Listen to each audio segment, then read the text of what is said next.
Assalamualaikum warahmatullahi wabarakatuh dan salam sejahtera untuk kita semua, Bapak Ibu sekalian, rekan-rekan mahasiswa. Puji syukur kehadirat Allah Subhanahu wa taala karena pada hari ini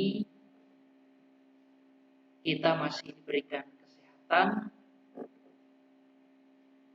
oleh Tuhan Yang Maha Esa, Allah Subhanahu wa taala, sehingga bisa mengikuti perkuliahan kita seperti biasanya melalui video pembelajaran pada mata kuliah arsitektur komputer. Bapak Ibu sekalian dan rekan-rekan mahasiswa, kembali saya mengingatkan sebelum kita masuk pada materi pembelajaran, tentunya marilah kita berdoa sesuai keyakinan dan kepercayaan kita masing-masing agar apa yang kita pelajari dapat mudah dipahami dan dimengerti pada mata kuliah arsitektur komputer dengan judul submateri yang akan kita bahas, yaitu organisasi input dan output. Baiklah teman-temanku semua, rekan-rekan mahasiswa dan Bapak Ibu sekalian, marilah kita berdoa sesuai keyakinan dan kepercayaan kita masing-masing. Berdoa dimulai.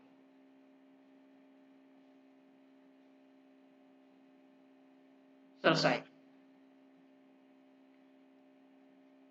Selanjutnya kita akan masuk pada materi yang sudah kita persiapkan pada hari ini, yaitu organisasi input dan output. Kemarin kita sudah membahas berkaitan dengan beberapa komponen, penggolongan, serta fungsi daripada arsitektur komputer. Kemudian ada beberapa komponen input, proses, dan output. Pada pertemuan yang sebelumnya sudah kita diskusikan mengenai CPU, Central Processing Unit, yang merupakan bagian daripada arsitektur komputer, dan tentunya pada hari ini kita akan membahas berkaitan dengan organisasi input dan outputnya. Seperti apa, bagaimana, dan tentunya ini juga mungkin akan menjadi salah satu materi yang sangat penting, mengingat bahwa di praktikum kita juga akan membahas dan mengkaji berkaitan dengan input dan output. Baiklah Bapak Ibu sekalian, sebelum kita menyampaikan materi pada hari ini, tentunya standar kompetensi yang akan kita dapatkan pada hari ini yang kita harapkan bersama yaitu adalah setelah mengikuti perkuliahan, tentunya teman-teman semua diharapkan dapat memahami dan mampu menjelaskan dan menganalisa aplikasi-aplikasi input atau output dan peripheral. Kemudian salah satu indikatornya yaitu teman-teman semua mengikuti perkuliahan ini diharapkan juga nantinya bisa memaparkan organisasi input dan output seperti yang sudah kita lakukan pada minggu kemarin. Masih ada beberapa teman kita yang mungkin agak sulit untuk memaparkan ataupun menjelaskan materi tersebut. Maka dari itu saya kembali menyampaikan materi ini melalui video pembelajaran, di mana dalam video ini kita akan membahas mengenai modul input dan output. Modul input ataupun output ini merupakan peralatan antarmuka atau interface bagi sistem bus atau switch sentral, dan tentunya ini mengontrol satu atau lebih perangkat peripheral. Teman-temanku semua, kita sudah menyampaikan juga pada pertemuan sebelumnya bahwa sistem bus ini bukan merupakan sebuah terminal ya, terminal mobil-mobil yang lewat itu bukan, tapi di dalam sebuah komputer ada yang namanya sistem bus, kemudian perangkat peripheral. Nah, salah satu modul input atau output yang ada pada komputer ini adalah gambar modul yang mungkin nanti juga menjadi salah satu materi di dalam praktikum kita. ini adalah modul input, di mana modul ataupun input ini merupakan suatu komponen dalam sistem komputer yang bertanggung jawab atas pengontrolan sebuah perangkat luar atau lebih, dan juga bertanggung jawab pula dalam pertukaran data antara perangkat luar tersebut dengan memori utama dan juga register-register CPU. Bapak Ibu sekalian, ya, modul ini tentunya yang sangat bertanggung jawab di dalam sebuah proses pengolahan input ataupun output. Mengapa? Di sini terdapat sebuah link-link data yang akan menghubungkan kepada proses data yang ada pada modul. Nah, kemudian teman-teman semua dan rekan-rekan mahasiswa, kemarin kita sudah menunjukkan bagian-bagian sistem bus ini, dan sistem bus ini merupakan sebuah subsistem yang mentransfer data atau listrik antar komponen komputer dalam sebuah komputer atau antar komputer. Nah, salah satu sistem bus yang ada pada motherboard, ini motherboard yang ada pada CPU, Central Processing Unit. Bagian daripada sistem bus ini, ya, yang seperti teman-teman lihat semua, ya, ini adalah tempat di mana mentransfer data atau listrik. Ada main power connector, ini tempat untuk input daripada listrik. Kemudian ada di sini yang namanya SATA bus. Kemudian ada memory slot. Nah, slotnya ini merupakan sebuah sistem bus. Mengapa? Karena menghubungkan antara komponen komputer dalam sebuah komputer. Nah, ini adalah salah satu bagian daripada sistem bus. Kemudian tadi juga disebutkan bahwa ini komunikasi antara periferal. Apa yang dimaksud dengan periferal? Periferal ini atau perangkat tambahan atau perangkat saja, ini merupakan perangkat keras atau hardware yang digunakan untuk komputer, di mana dapat meningkatkan kegunaannya dan membantu pekerjaan kita semua. Jadi perangkat periferal ini merupakan perangkat tambahan. Perangkat keras yang sering kita gunakan, salah satu diantaranya ada mouse, kemudian ada keyboard, ya, dan ini juga kita sudah bahas kemarin pada pertemuan yang sebelumnya. Kemudian selanjutnya, modul input memiliki dua buah fungsi utama. Apa yang menjadi fungsi utama dalam modul input ini? Yang pertama adalah sebagai piranti antarmuka ke Central Processing Unit dan memori melalui bus sistem. Fungsi yang kedua yaitu sebagai piranti antarmuka dengan peralatan periferal lainnya dengan menggunakan link data tertentu.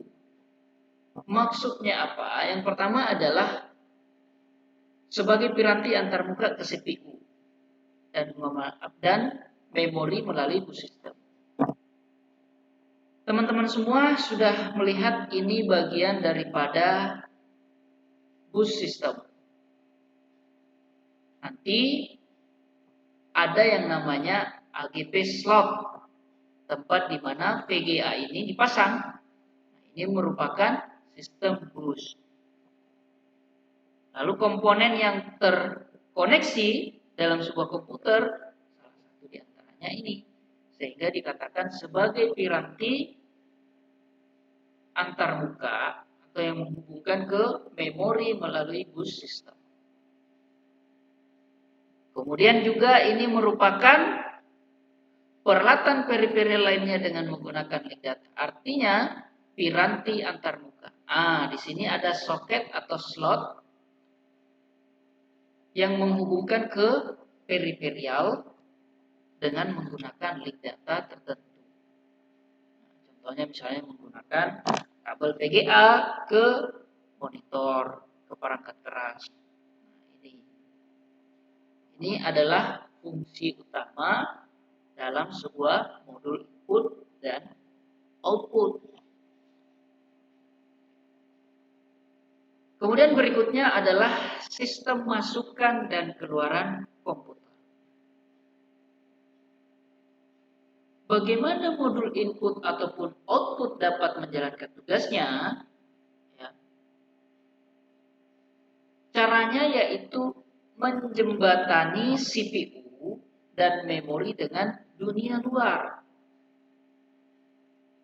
Yang mana yang dimaksud dunia luar? Yaitu merupakan, tentunya ini juga yang hal penting ya, hal yang terpenting untuk kita ketahui.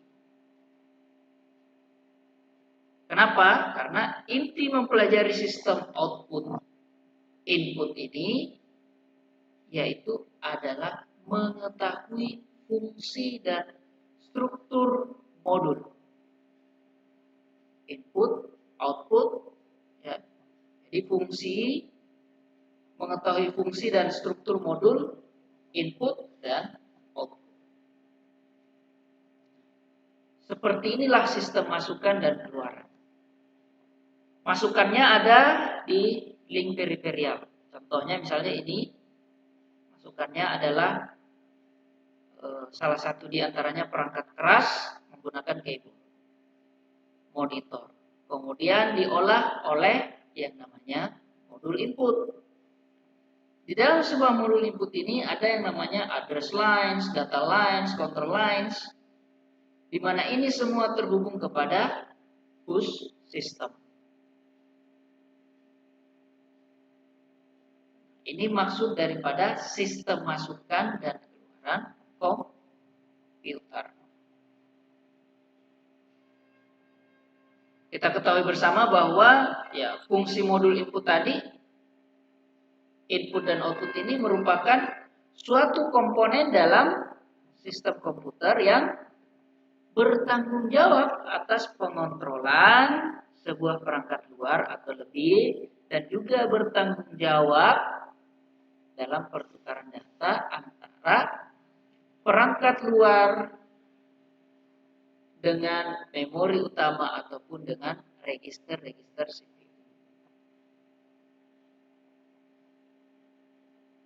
Bagaimana mewujudkan hal ini? Ya tentunya diperlukan yang namanya antarmuka internal dengan komputer CPU. Kita lihat ya. Salah satu fungsi dalam menjalankan tugas sebagai modul input atau output ini dibagi menjadi beberapa kategori.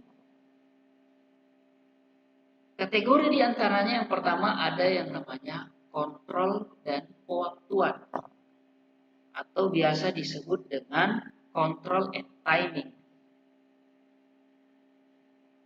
Kemudian fungsi berikutnya dalam menjalankan tugas sebagai modul input yaitu komunikasi CPU.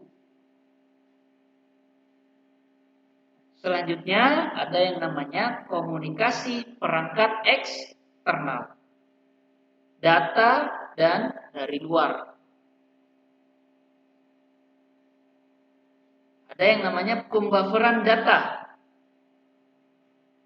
Dan yang terakhir adalah deteksi kesalahan. Ini adalah fungsi di dalam menjalankan tugas bagi modul dan input. Kalau pembufferan ini biasa kalau ada di laptop teman-teman itu mutar loading, nah itu namanya pembufferan data. Apa maksud daripada control and timing ini? Ini merupakan hal yang penting untuk mensinkronkan kerja di antara komponen-komponen penyusun komputer. Itu maksudnya. Jadi misalnya dalam sekali waktu CPU ini berkomunikasi dengan satu atau lebih perangkat, dengan pola tidak menentu dan kecepatan transfer komunikasi, tentunya ini perangkat akan bekerja sesuai dengan perintah-perintah yang ada di output melalui modul CPU, di antaranya adalah modul input dan output, lalu ke outputnya. Ini maksud daripada control and timing dan komunikasi CPU. Ada memang beberapa hal yang teman-teman semua harus ketahui ya di dalam sebuah fungsi menjalankan yang namanya modul input dan output. Saya rasa kalau untuk prakteknya nanti ini akan kita lihat juga ya bagaimana proses daripada modul input dan output. Kemudian selanjutnya di dalam sebuah struktur input ataupun modul input output ini itu terdapat berbagai macam modul. Ya tentunya seiring perkembangan komputer itu sendiri. Contoh yang sederhana dan fleksibel adalah Intel 8255A yang sering disebut dengan Programmable Peripheral Interface. Nah, ini salah satu struktur modul ya yang ada pada komputer. Jadi kalau saya baca secara garis besar bahwa antar muka ya, modul input atau output ke CPU melalui bus sistem ini terdapat 3 saluran. Pertama adalah ada yang namanya saluran data, saluran alamat, kemudian ada yang namanya kontrol status ya atau alamat, kemudian ada yang namanya kontrol. Jadi di dalam sebuah antarmuka modul input dan output ini melalui bus sistem itu terdapat tiga saluran. Pertama adalah saluran data, kemudian saluran alamat, dan yang terakhir adalah saluran kontrol. Kemudian bagian yang terpenting di dalam sebuah modul input ini adalah blok logic atau logika input output. Mengapa? Yang berhubungan dengan semua peralatan antarmuka peripheral. Semua yang masuk ini ya ke input output logic control. Terdapat juga fungsi pengaturan dan switching pada logic. Dan juga ada yang namanya switching pada blok ini. Kemudian modul yang dihubungkan dengan bagian komputer lainnya melalui jalur sinyal sistem bus,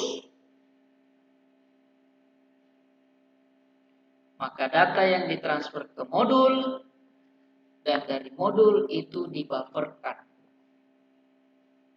dan sebuah yang namanya register. Lalu apa lagi? Nah, tentunya setelah dibuffer dalam sebuah register atau lebih, maka mungkin juga terdapat sebuah register atau status yang lebih yang dapat memberikan informasi status yang terjadi pada sebuah modul.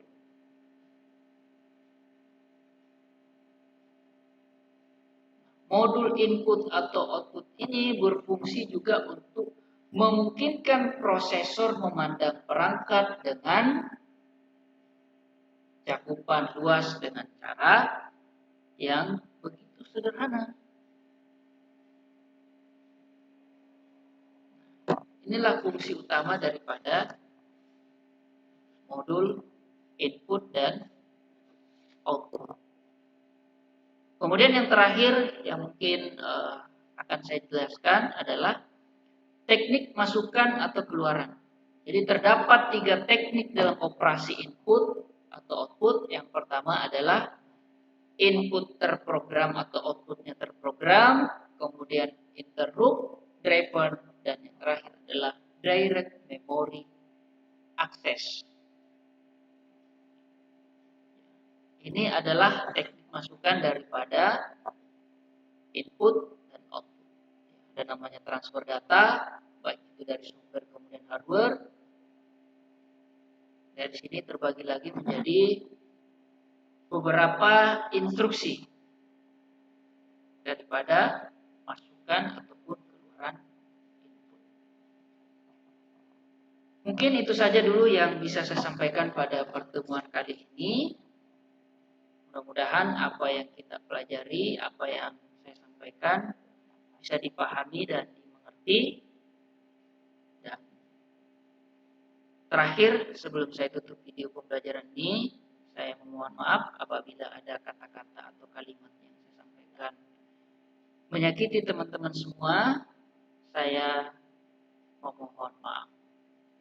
Insya Allah di pertemuan berikutnya kita akan melakukan praktikum terkait dengan arsitektur komputer. Saya rasa cukup pada pertemuan materi kali ini. Saya akhiri. Wabillahi taufiq wal hidayah. Assalamualaikum warahmatullahi wabarakatuh.